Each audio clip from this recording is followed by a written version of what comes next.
Jemi rikthyer në studio dhe me mua është bashkuar Ergys Mertiri, është sociolog, por është një nga zërat më të fortë në mbrojtje të teatrit. Duket si një kauzë e fituar nga artistët dhe nga shoqëria civile që ka shndruar gjatë gjithë kohës pranë, një vendim të cilin e kanë konsideruar pozitiv 2 ditë më parë. Sot në studio është bashkuar Ergysi me mua për të diskutuar për këtë çështje. Ergys, përshëndetje dhe mirëmëngjes. Sa kohë u bë që nga momenti që jeni 24 orë, që ndroni 24 orë në ruajtje le të themi të teatrit?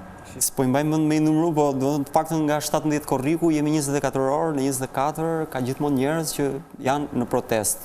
Qoftë grupet vogla, po edhe përveç kësaj kemi një moment të ditës, një orar që bëhet live që i themi ne, që domthonë flitet, mbahen fjalime, vinë njerëz etj etj.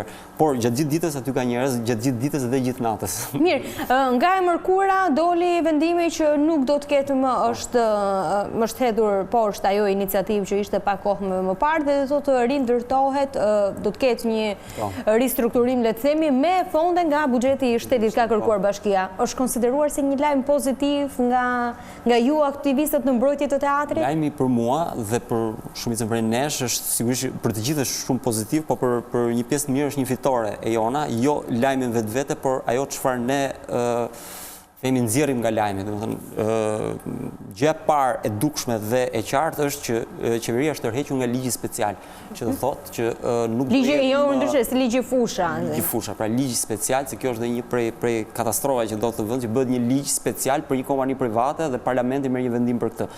Po gjithsesi kjo është çështje tjetër, tashmë e tejkaluar sepse kompania fusha është tërhequr, që do thotë që ky projekt siç nisi është anulluar dhe bashkia del me një alternativë të re që është shteti ai që do të investojë për ndërtuar një teatr të ri në Godinën, pra do shëmbet kjo që është për të ndërtuar një tjetër.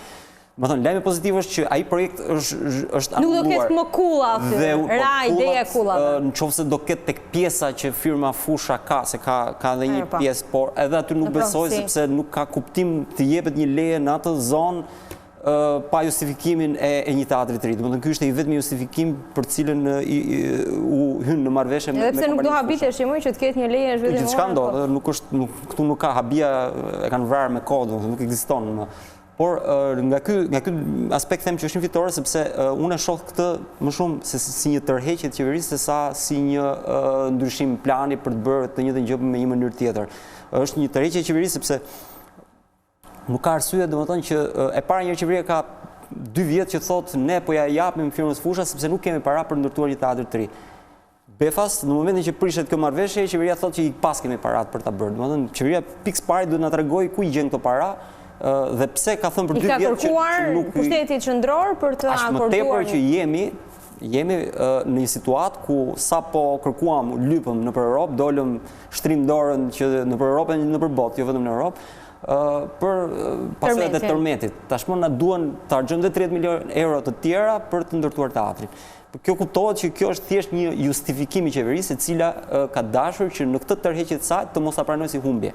Ju vazhdoni që ndroni ente të teatrit? Po, patjetër që po dhe do të vazhdojmë që ndrojmë. Sa do të qëndroni? Domethënë qëllimi jon final është që në momentin që merret një vendim i qartë dhe jo thjesht një vendim, por edhe i hapet rrugë një procesi transparent të themi të mbikëqyrur nga njerëz kompetent, ku ky teatr do të restaurohet. Pra ky është qëllimi, pra për t'i kthyer teatrit identitetin e tij, sepse edhe sot Godina që është godinë ku ka ndërhyrje që janë bërë gjatë kohës së verë dhe më mbrapa dhe ka dalë nga imazhi që ka pasur kur është ndërtuar.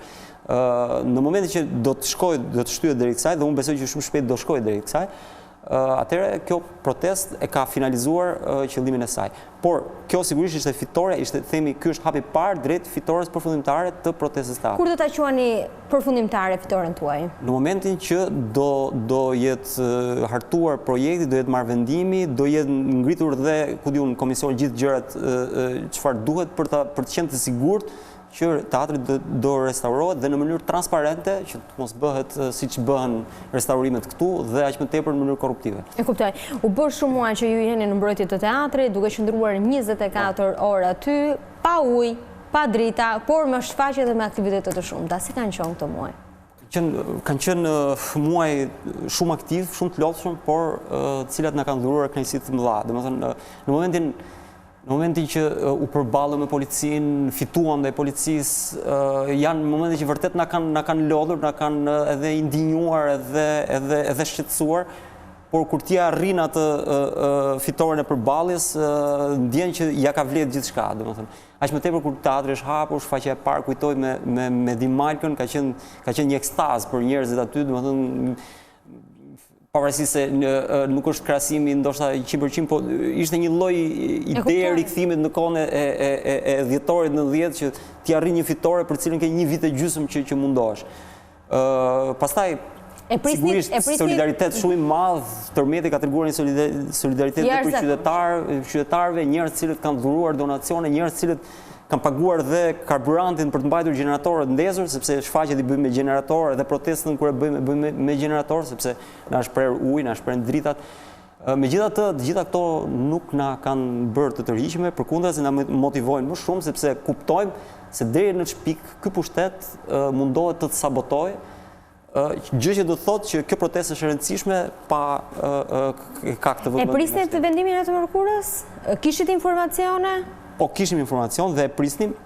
Kishim informacion që Bashkia e Tiranës ka hyrë në kontakt me artistë, të cilët kanë kërkuar kushte të rrepta për teatrin e ri, kushte teknike, dhe në interpretimin ton këto kushte ishin vënë pikërisht për të bërë të mundur që shteti të gjejë justifikimin që kompania nuk e merr përsipër ta ndërtojë me këto kushte. Pra, domethënë gjithçka është një skenar, sepse nuk është, domethënë, e marrim ta interpretojmë edhe qoftë nga jashtë. Domethënë, si ka mundësi që Bashkia e Tiranës, përfshi këtu dhe qeverinë sepse janë bashkë, thotë që për shkak se artistët, ku bëhet fjalë Hervin Çuli, Altin Basha, ku diun njerëz të cilët i kanë ndihmuar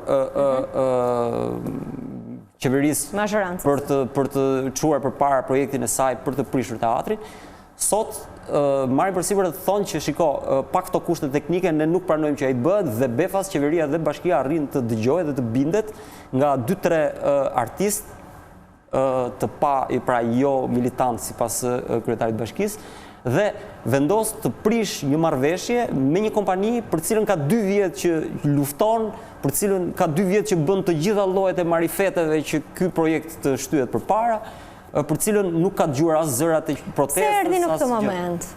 Erdhi në këtë moment sepse e para është ezaurim shumë i madh, 2 vjet kanë qenë ezauruese për qeverinë sepse ne kemi qenë çdo ditë aty duke denoncuar, kemi prodhuar lajme pafund, unë jam i bindur që është bërë pishman themi si dreqi qeveria në këtë projekt, por edhe një gjë tjetër sepse kjo protestë tashmë po merr përmasa përtej Shqipërisë, ka shumë organizma që kanë reaguar, ka nobelistë, pavarësisht se mediat nuk i thonë këto, të cilët kanë dërguar letra për të mbrojtur teatrin dhe përfshira sidomos e institucionit më të rëndësishëm të kulturës, të trashëgimisë kulturore europiane, që është Europa Nostra, e cila e ka përfshirë tashmë në 14-ën e objekteve të mbrojtura dhe pritet që kemi marrë premtimin e tyre që së shpejti tani në mars merret vendimi që ajo të hyjë në shtatçe dhe në momentin që ajo hyn në shtatçe, Europa Nostra bëhet themi një për interlokutorëve më të rëndësishëm, i cili lobon për të gjetur paratë e financimit për restaurimin dhe sigurisht për ta mediatizuar çështjen në organizma ndërkombëtare. Dhe bëhet fjalë për një institucion ku presidenti deri është Plaço de Domingo, domethënë janë emra të mëdhenj të artit evropian, me cilët nuk mund luash kollaj.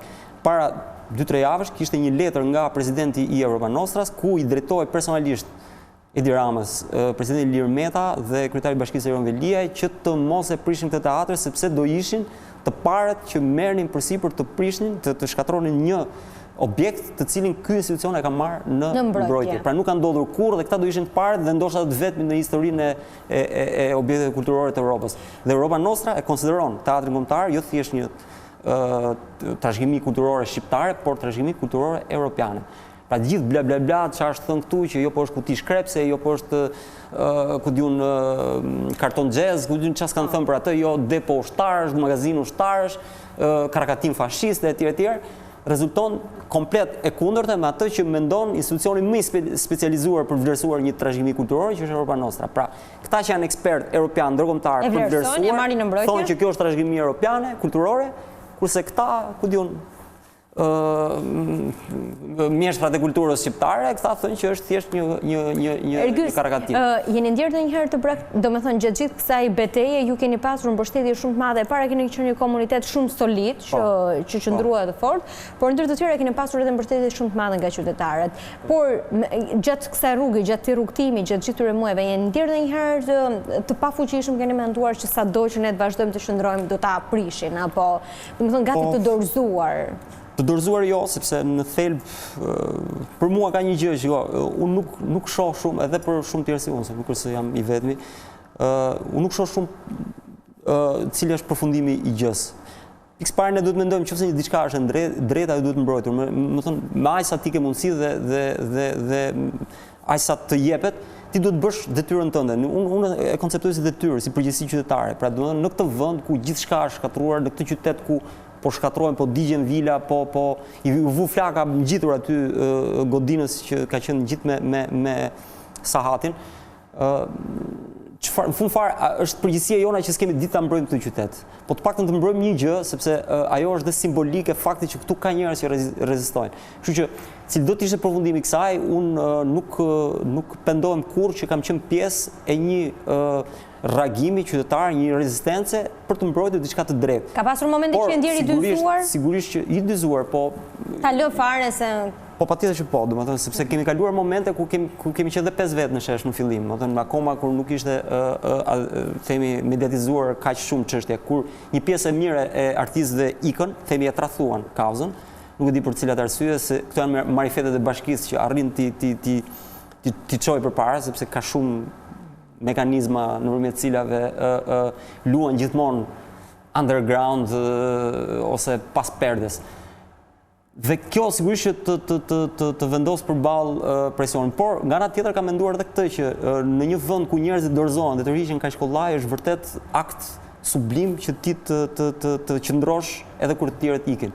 Dhe ja dolëm që jo vetëm që ti mbijetojmë kësaj lloj stuhie, por të zgjojmë dediku një reagim më të gjerë qytetarë dhe qytetarët sot janë me ne. Domethënë fakti që për shembull gjatë periudhës tërmetit nuk besuan asnjë institucioni qeveritar, bashkia ishte ngjitur aty. Foto e famshme me ndihma tek teatri edhe tek bashkia që bënte diferencë. Video pafund, vinin njerëz turma dhe ishte satisfaksion shumë i madh sepse mendojnë që qytetarët të besojnë ty dhe jo shtetit. Domethënë pra ti je më i besueshëm se shteti dhe unë e kam thënë, kjo nuk është ndonjë arritje e madhe sepse shtetit nuk i besojnë fare, domethënë, kështu që thjesht nuk është konkurrencë. Por gjithsesi, fakti që i besojnë njerëzve të cilët janë vullnetar, nuk kanë asnjë instrument dorë, nuk kanë organizim, nuk kanë. Megjithatë ne ja dolëm që edhe ta çojmë përgjegjësinë tonë, pra besimin e qytetarëve mos ta shpërdorijmë, domethënë u bë një organizim perfekt në gjykimin tim për aq mundësi sa kishim. Ishte një kantier i vërtet teatri në ato momente dhe ja dolëm që në një farë mënyrë të tregojmë se cili është shteti që kemi dhe cila është qytetaria e vërtetë e këtij qyteti. E kuptoj. Mirë, na ka ndodhur her pas here gjatë këtyre muajve që t'ju thrasëm në emision edhe her pas here keni thënë që jo nuk mundem dot sot sepse janë gjithë natën tek teatri. Tani si është komunikimi, klima mes grupit tuaj, mes ju aktivistëve të cilët keni qenë në mbrojtje të teatrit, edhe tashmë që keni marrë një përgjigje pozitive dhe kauza duket e fituar. Duket kështu sikur çfarë do bëjmë tani? Do marrim diçka tjetër në mbrojtje? Është e vërtet kjo që në një farë mënyrë do të duket sikur të kthehet në mënyrë jetese të qenit rezistues ndaj një gjë të keq. Sigurisht, edhe brenda nesh ka debate, ka domethënë sepse është shumë njerëzore dhe është pjesë domethënë pashmangshme sepse në fund fare idetë janë ndryshme. Ne jemi, domethënë po të shohësh edhe vetë protesta është e përbërë nga individ shumë ndryshëm. Ne përpiqet na identifikojnë sikur jemi militant një partie apo etj, po aty ka njerëz të majtë, të djathtë, ku diun, ka njerëz që janë ekstremistë që duan të jenë shpërtkat sa më të përmbajtur. Domethënë siç është normalisht njeriu, janë të gjitha llojet e ajo që na karakterizon në përgjithësi është qenit rebel dhe kjo është edhe një farë mënyre, kjo na bën mirë sepse na bën të jemi kokfort në qëndrimet tona, ashtu siç një farë mënyre prodhon dhe debate etj. Megjithatë, shija fitores është më interesante. Mirë, më tregu pak. Ja vden se kërkosh vetëm për këtë. E kuptoj shumë mirë për një artist, për një aktor, i cili apo për një regjisor që ka kaluar vite të tëra në skenë dhe i dhimbset shëmbja e saj edhe një kullë e cila ndoshta ka qenë larg imagjinatës së tyre fillimisht. Po më tregu pak për raportin tënd në lidhje me teatrin. Domethënë çfarë është ky Ergysin që të bëhej pjesë e një kauze të tillë? Si ka qenë nxitja e parë? Nxitja e parë mora një ftesë për të folur në shesh si sociolog dhe fola nga aspekti sociologjik, do të bëra një lloj një fjalim të shkurtër ku trajtova thjesht arkitekturën si një mjet pushtimi i qytetit, duke krahasuar hapësirën urbane si diçka që jetohet me hapësirën e projektuar nga arkitektët në funksion të përfitimeve financiare të kompanive. Dhe ku shkon aty ndeshesh me sinqeritetin e njerëzve të cilët kanë ardhur aty thjesht për të mbrojtur një godinë, artistët vetvete ishin vërtet shumë të shqetësuar në atë kohë, sepse ishte edhe pjesa që ishin ndarë artistët në dy pjesë. Dhe ishte një klim ku vërtet ti ndjesh që është një familje e cila të mirëpret dhe e cila, domethënë, ka një lloj fryme solidariteti me çdo. Plus pastaj të mendosh arroganca e pushtetit, pra ky irritimi i brendshëm që të prodhon në mënyra se si ky pushtet sillet ndaj gjërave të cilat për shembull nuk e kam suportuar dot kurrë faktin që kur ky pushtet sillet me artistët, me njerëz të skenës, të ekranit që për vite me radhë janë në ekran dhe janë njerëz të dashur, gëzojnë simpatinë e publikut, çfarë duhet bëj ky pushtet me njerëz thjesht të cilët janë pa mbrojtur, pa njohur, pa pushtet, pas një lloj mediatizimi etj. Dhe një farë mënyre të përfshin kjo nevoja që domethënë të jesh pjesë të drejtës, pra domethënë të jepet themi mundësia që ti të pozicionohesh në njërin prej dy kampeve të barrikadës dhe nuk mund ta lësh rastin pa u pozicionuar në këtë mes. Pastaj kur përfshihesh fillon të bëhet pjesë e jotja, domethënë fillon të bëhet pjesë e rëndësishme e jotja dhe nuk domethënë këtë ka rezistenca në thelb që sa do të ashpërsohet pushteti, ti do jesh aty sepse ti më nuk mund dorëzohesh. Edhe për faktin që ti fillon investon dhe investimi jot, pra të investuarit tënd në një kauzë, nuk mund t'ja tolerosh vetes ta çosh dëm. Për shembull, sot që ne jemi më kokfort se kurrë, se kemi 2 vjet aty dhe mjaft për kaq, nuk mund të tërhiqesh se s'mund ta çosh dëm 2 vjetet që ke harxuar. Në 2 vite humbët apo fituat më shumë artist gjatë rrugës? Unë besoj që i kemi fituar artistët. Shumica artistëve janë të shantazhuar sot. Unë kam folur me njerëz të cilët nuk vinë sepse janë kërcënuar me heqje nga puna të njerëzve të afërm, ndoshta jo edhe personalisht mund të ketë pasur, po unë paktën në rastet që kam parë i ka ardhur mesazh që i kanë thënë do të heqim gruan nga puna. Dhe e di që shumica e tyre janë me ne. Edhe të tjerë të cilët thonë që unë nuk vi dot se kështu e kam hallet, se kështu, domethënë justifikojnë gjithmonë. Janë shumë pak ata të cilët janë vërtet në krahun e qeverisë në mënyrë të drejt për drejt, po edhe ata vetë thellë e kuptojnë që janë në anën e gabuar.